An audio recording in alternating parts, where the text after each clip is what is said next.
الو. لا. انا معاك احمد شوبير على الهوا من برنامج كرة النهارده في مودرن. ما تكلمش شويه العربي. لا، حاول تتكلم شويه العربي لانه مهم جدا يعني. شويه يعني. اكلمك باللغه العربيه الفصحى ممكن تعرف منها شويه يعني. ما قيل اليوم عبر بعض الوكالات والصحف حول قصه احد الحكام المصريين الذي اتهم بعض مسؤولي الشبيبه بالرشوه. يعني الحاكم المصري. نعم.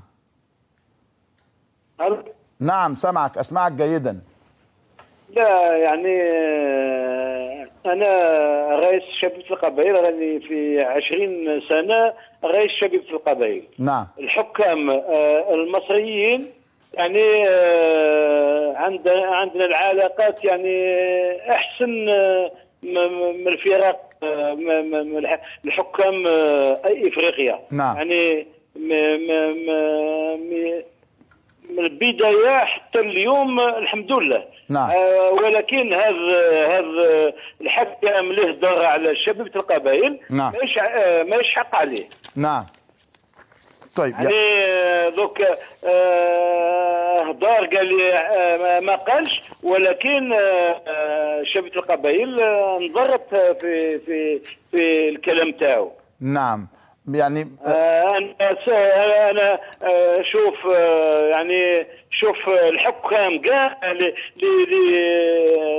مصريين اللي داروا شبيبة القبائل يعني داروا مقابله احسن، يعني مقابله يعني في التحكيم. ولكن شبيبة القبائل ديما رابح ولا خاسر.